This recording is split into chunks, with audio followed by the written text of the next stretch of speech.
وكفى وسلام على عباده الذين اصطفى لا سيما على سيد الرسل وخاتم الأنبياء وعلى آله وصحبه ومن بهديه مهتدى أما بعد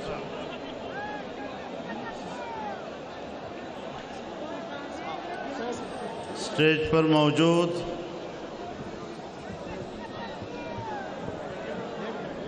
تمام قومی عمائدین، رہبران ملت، میرے بزرگوں، دوستوں، بھائیوں، بہنوں، نوجوانوں، آج پاکستان ڈیموکریٹک موومنٹ کے زیر اہتمام اس تاریخی اور فقید المثال کانفرنس کے انعقاد پر میں پی ڈی ایم میں شامل تمام سیاسی جماعتوں کے قائدین اور ان کے کارکنوں کو دل کی گہرائیوں سے مبارکباد پیش کرتا ہوں، اور اس کی کامیابی کے لیے جو آپ نے توانائیاں صرف کی ہیں، پرخلوص جدوجہد اور محنت کی ہے، میں اس کے لیے آپ کا تہہ دل سے شکریہ ادا کرتا ہوں۔ میرے محترم دوستو، آج مجھے افسوس کے ساتھ یہ بات کہنی پڑ رہی ہے کہ محترمہ مریم نواز صاحبہ اپنی دادی کے انتقال کی وجہ سے گفتگو نہیں کر سکی۔ میں میاں نواز شریف صاحب، میاں شہباز شریف صاحب، مریم نواز شریف صاحبہ اور ان کے پورے خاندان سے ان کی والدہ کی وفات پر اظہار تعزیت کرتا ہوں۔ اللہ رب العزت ان کی مغفرت فرمائے اور ان کے درجات کو بلند فرمائے۔ آج کے اس موقع پر جہاں میں جسٹس سیٹھ وقار صاحب کی وفات پر اظہار تعزیت کرتا ہوں، وہاں میں جناب علامہ خادم رضوی صاحب کی وفات پر بھی اظہار تعزیت کرتا ہوں۔ ان کے خاندان سے بھی، ان کی جماعت سے بھی، ان کے تمام متعلقین و معتقدین سے بھی اللہ رب العزت ان کی روح کو جنت الفردوس میں اعلیٰ مقام نصیب فرمائے۔ میرے محترم دوستو، ایسے حالات میں آج ہم یہاں پشاور میں جلسہ عام منعقد کر رہے ہیں، جب اس سے پہلے ہم نے گوجرانوالہ میں ان بڑے اجتماعات کا آغاز کیا، ہم نے کراچی میں جلسہ کیا، ہم نے کوئٹہ میں جلسہ کیا، اور آج اہل پشاور نے اور خیبر پختونخوا کے عوام نے تو ریفرینڈم ہی کر دیا، اور اس جلسے میں اس عظیم الشان شرکت کے ساتھ آپ نے دھاندلی کے نتیجے میں آنے والی حکومت کو مسترد کر دیا ہے۔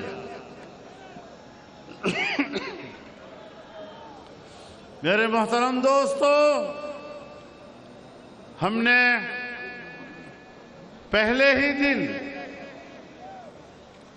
یہ اعلان کر دیا تھا کہ الیکشن میں بدترین دھاندلی کی گئی ہے۔ تمام سیاسی جماعتوں نے اس پر اتفاق کیا تھا، اور آج وہ آواز عام آدمی کی آواز بنتی چلی گئی، اور آج یہ آواز پوری قوم کی آواز ہے، پوری قوم کی متفقہ آواز ہے۔ اور آپ کے جلسوں سے آج حکمران جماعت اور ان کے پشتیبان بوکھلائے ہوئے ہیں۔ آگے بڑھنا ہے اور ان کے اس اقتدار کے قلعے کو فتح کرنا ہے، ان کو یہاں سے ذلت و رسوائی کے ساتھ نکالنا ہے۔ جنگ کا اعلان کر چکے ہیں، اب میدان جنگ ہے، میدان جنگ سے پیچھے ہٹنا گناہ کبیرہ ہے۔ نعرہ تکبیر! جمعیت Ulema Islam, P T M, گو نیازی، گو سلیکٹڈ۔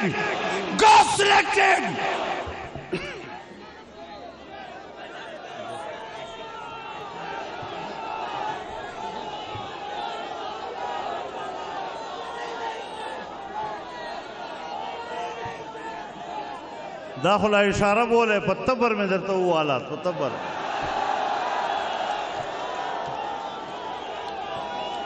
اشارے نہ خبر ہوتے دا اس بے پلوڑ سمو کا خدا کول دا چاسر واسطن وپرے ہوتے۔ انشاءاللہ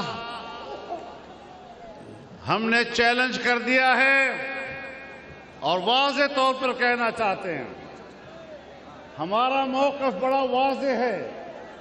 دھاندلی ہوئی ہے، دھاندلی کی گئی ہے، ہمیں دھاندلی کرنے والا بھی معلوم ہے، اور وہ جو نامعلوم ہے وہ ہم سب کو معلوم ہے۔ ہم فوج اور ادارے کا احترام کرتے ہیں اگر وہ ہمارا دفاعی ادارہ ہے۔ اگر دفاعی ادارہ ہے ہمارے سر آنکھوں پر، لیکن اگر وہ سیاسی ادارہ بننے کی کوشش کرے گا تو پھر تنقید برداشت کرنی ہوگی۔ پھر یہ مت کہیں کہ ہمارا نام نہ لیا کرو، پھر تمہارا نام بھی لیا جائے گا، پھر تم پر تنقید بھی کی جائے گی، پھر آپ کے سامنے کلمہ حق بھی کہا جائے گا۔ اور آج بھی ہم آپ کو مہلت دیتے ہیں، آپ ان کے پشتیبانی سے پیچھے ہٹ جائیں، دستبردار ہو جائیں، اور آپ کہہ دیں کہ یہ ہماری حکومت نہیں ہے۔ آپ اس حکومت کے خلاف آواز ہمارے ساتھ ملائیں، پھر ہم اور آپ بھائی بھائی ہیں۔ آپ سیاست میں کیوں آتے ہیں؟ آپ اپنے دفاع سے کام رکھیں، دفاع کام کریں گے تو ہم آپ کے ساتھ ہیں۔ نعرہ تکبیر! ہم لے کے رہیں گے، ہم لے کے رہیں گے۔ ذرا زور سے بولو، للکار سے بولو، سب مل کے بولو۔ بلاول بولے، مریم بولے، مولانا بولے۔ آپ دھاندلی کریں وہ جرم نہیں، ہم دھاندلی کے خلاف احتجاج کریں تو آپ ہم سے خفا ہوتے ہیں، پھر خفا نہ ہونا، پھر برداشت کرنا۔ لیکن بڑی وضاحت کے ساتھ کہہ دینا چاہتا ہوں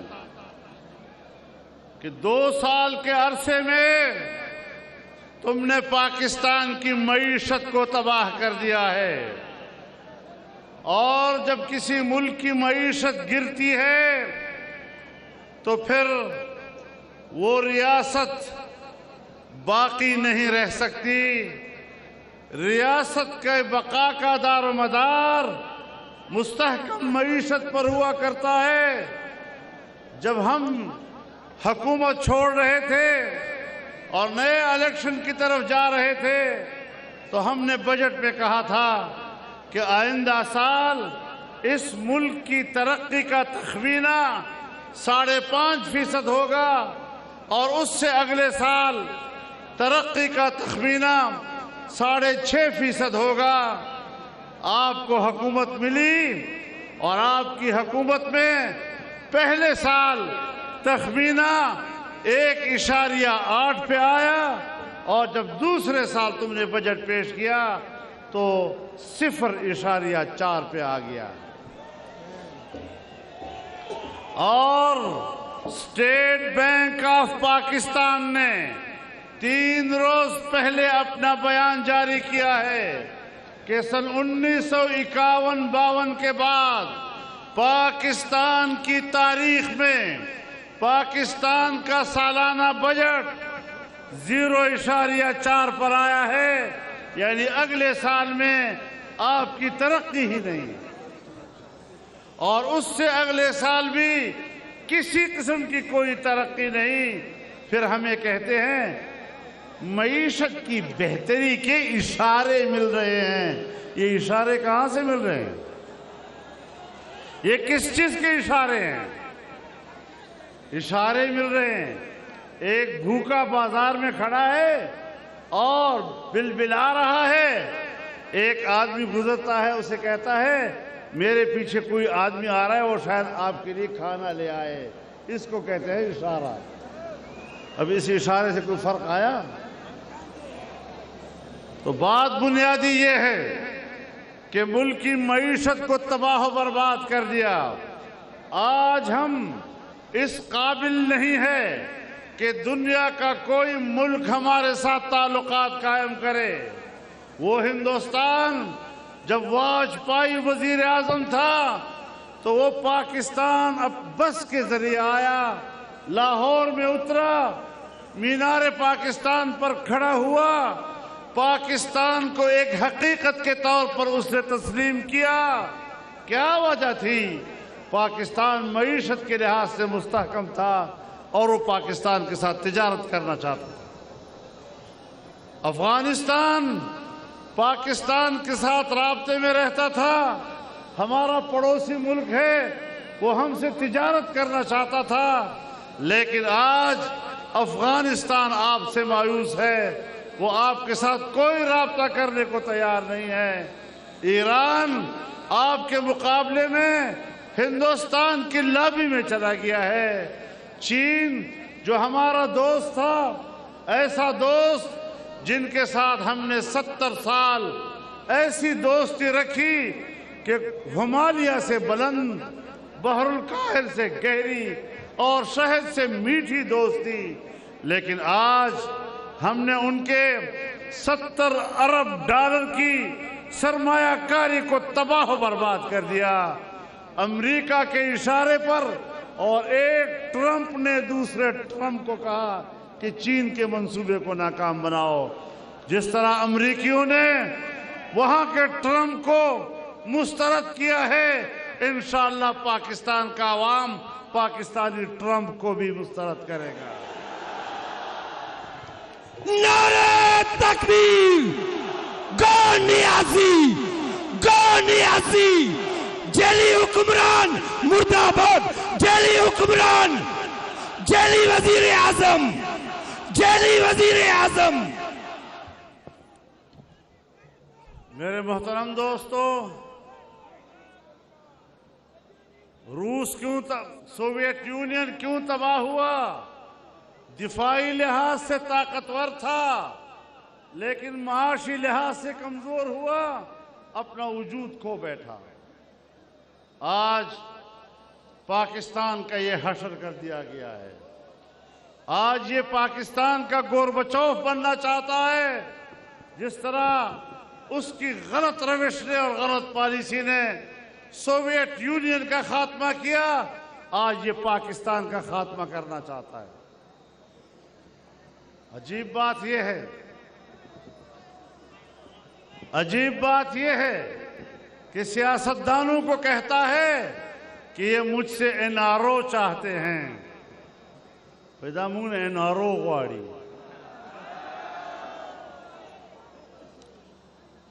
او د این آر او دومره ښه ده چې موږ د این آر او دا او هم نه قبلو۔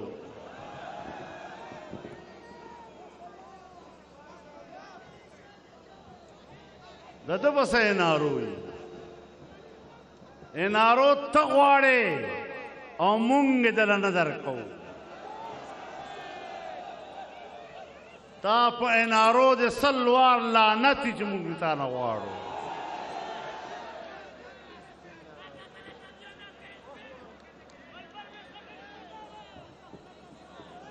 تو میرے محترم دوستو، جو حکومت سیاسی طور پر ناجائز، جس کی کوئی حق اقتدار موجود نہیں، جو کارکردگی کی بنیاد پر نااہل معاشی قاتل ہے پاکستان کا، آج ناکام خارجہ پالیسی کہ نہ تو آپ پر امریکہ اعتماد کرنے کے لیے تیار ہے، نہ آپ پر چین اعتماد کرنے کے لیے تیار ہے۔ ہندوستان پہلے سے آپ کا دشمن ہے، افغانستان آپ پر اعتماد کرنے کو تیار نہیں، ایران آپ پر اعتماد کرنے کو تیار نہیں، اور تم دوسروں کو کرپٹ کہتے ہو۔ جب تم اقتدار میں آئے تو سعودی عرب نے دوستی نبھاتے ہوئے آپ کو $2 ارب دیے، امارات نے دوستی نبھاتے ہوئے آپ کو $2 ارب دیے۔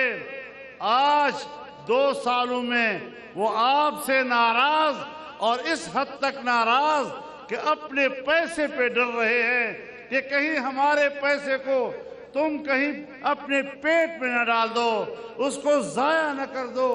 چین کے پیسے کو ضائع کیا، سعودی عرب اب اپنے پیسے کو ضائع دیکھ رہا ہے، اس نے آپ سے $2 ارب واپس مانگ لیے۔ امارات نے تم سے $2 ارب واپس مانگ لیے ہیں، تم پر کوئی اعتماد کرنے کو تیار نہیں ہے۔ تم نے پاکستان کے دوستوں کو ناراض کیا ہے، تم نے پاکستان کو تنہا کر دیا ہے۔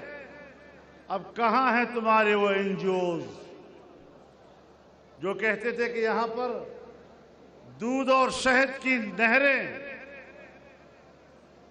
یہاں دودھ اور شہد کی نہریں بہیں گی؟ دودھ اور شہد کی نہریں تو نہیں، خون اور زہر کی نہریں بہہ رہی ہیں۔ تم دنیا کی نظروں میں بھی ناقابل اعتماد، تم اپنی قوم کی نظروں میں بھی ناقابل اعتماد، تم اپنے پڑوسیوں کے نظروں میں بھی ناقابل اعتماد۔ تو پھر یہ قوم کوئی جانوروں کی قوم نہیں ہے کہ جس کے سامنے آپ جو چارہ ڈالیں اور وہ قبول کر لیں، اور جس طرح آپ ان کو ہانکیں وہ ہانکتے چلے جائیں۔ یہ انسانوں کا ملک ہے، معزز شہریوں کا ملک ہے، محترم لوگوں کا ملک ہے، اور محترم قوم کے اوپر کسی ذلیل اور رسوا انسان کو مسلط نہیں کیا جا سکتا۔ مرد آباد دشمن حکمران، وطن دشمن حکمران، ملک دشمن حکمران، ناکام حکمران۔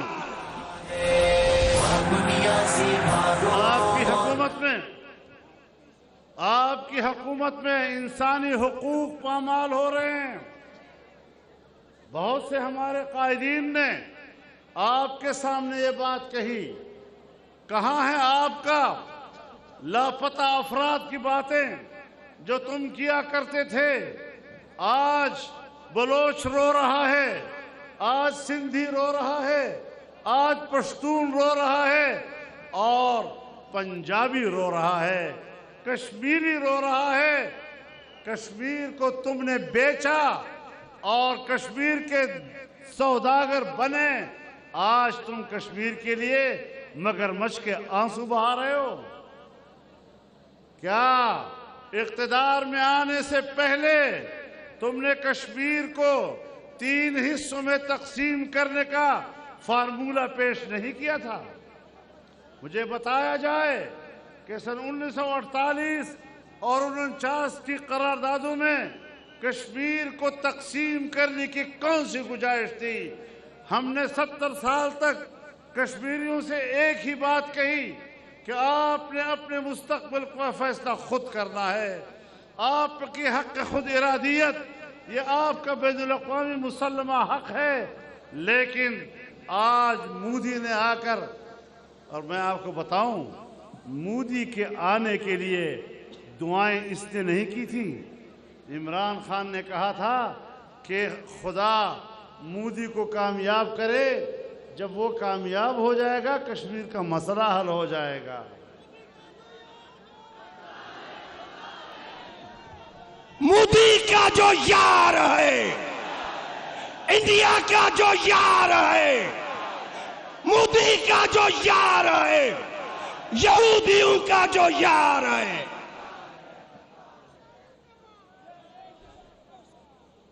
تو مودی کو دعائیں دینے والے تم، اس کو اقتدار میں لانے کے لیے مسئلہ کشمیر کے حل کی امیدیں وابستہ کرنے والے تم، اور آج مگرمچھ کے آنسو رو رہے ہو۔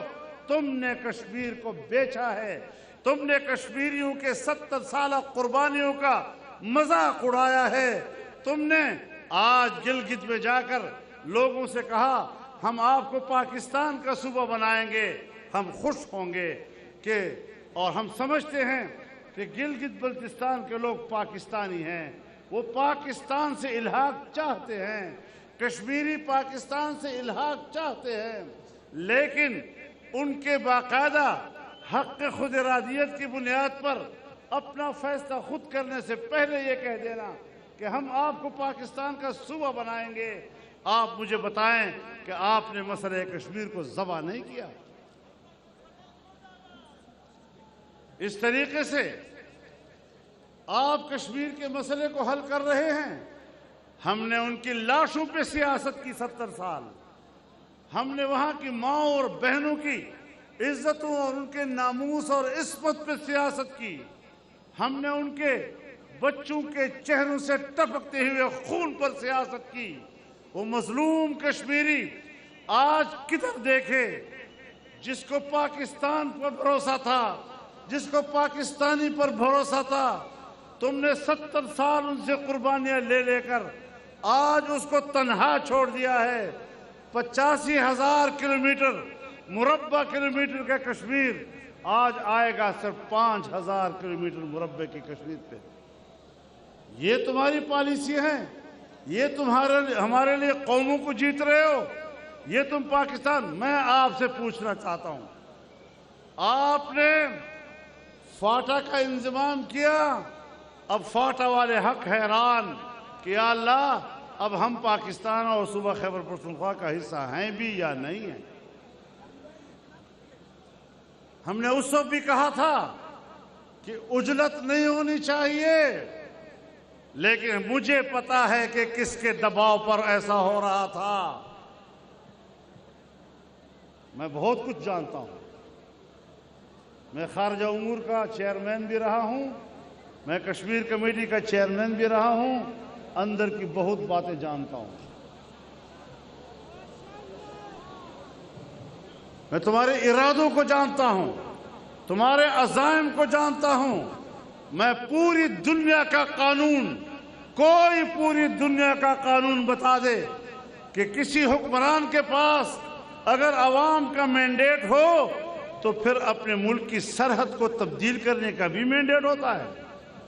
کیا یہ اختیار بھی ہوتا ہے کہ وہ اپنی سرحد کو آگے پیچھے کرے، کسی کے لیے ملک چھوڑ دے، کسی سرحد کو طے کر دے؟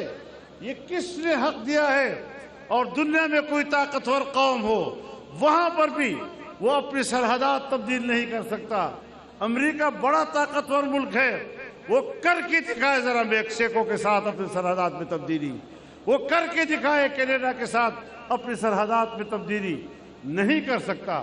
ہندوستان بھی یہی کہہ رہا ہے کہ ہم اپنی مرضی سے عوام ہمیں ووٹ بھی دے دے تب بھی ہم سرحد تبدیل نہیں کر سکتے۔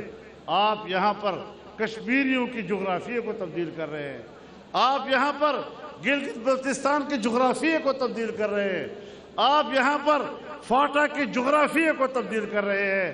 اتنے بڑے حساس معاملات جب تک عوام کا اعتماد نہ ہو، جب تک عوام بھرپور طور پر اس حوالے سے مطالبہ نہ کرے، آج آپ کہاں کھڑے ہیں؟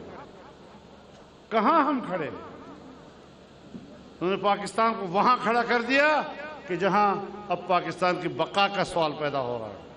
تو آج اگر پی ڈی ایم ہے تو پی ڈی ایم کا بنیادی مقصد پاکستان کی بقا ہے، اس کی بقا کا تحفظ ہے۔ ہم اس ملک کو بچانے کے لیے اکٹھے ہوئے ہیں۔ اس قسم کے نااہلوں سے نجات پائیں گے تو پاکستان کا مستقبل محفوظ ہوگا، ورنہ ان لوگوں کے حکمرانی میں پاکستان کا مستقبل غیر محفوظ ہے۔ تو میرے محترم دوستو، یہ حکومت بھی ناجائز، اس کی داخلہ پالیسیاں بھی ناجائز، یہ انسانی حقوق کی بھی قاتل، یہ کشمیر کی بھی قاتل، یہ فاٹا کی بھی قاتل۔ اور آج ہم اپنے ملک کو بچانے کے لیے، ملک کے معاملات کو ٹھیک کرنے کے لیے میدان میں نکلے ہیں۔ آپ حضرات نے استقامت کے ساتھ کھڑا ہونا ہے۔ کلک بولاڑے کا نام اور پختون قوم اگر خپل پلار نکپت پیژني، اگر غیرت پیژني، خپل پختو پیژني، او انشاءاللہ پختانه یو که خدای کول دا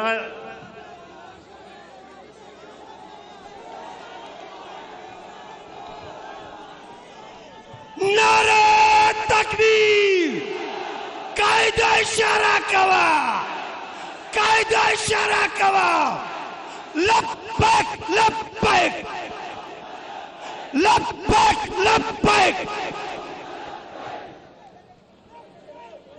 مجمع محترم ورونو، پی ڈی ایم خپل بنیادی مقاصد و اعلان وکړ، جمہوری، سیاسی، انسانی حقوق په حواله او دا چې د آئین پاکستان اسلامی، وفاقی او جمہوری حیثیت به محفوظ وي او اسلامی دفاع و تحفظ او په هغې باندې عمل درآمد به یقیني وي، دغه بنیاد باندې زموږ اتحاد خپله فیصله وکړي۔ نو د ما محترم ورونو، دا ملک زموږ ده، موږ په دې ملک کې د چا غلامان نه یو، موږ د فرنګي غلامي نه ده منلې، موږ د امریکې غلامي نه ده منلې، موږ د ګوډاګیانو غلامي هم قبلولو ته تیار نه یو۔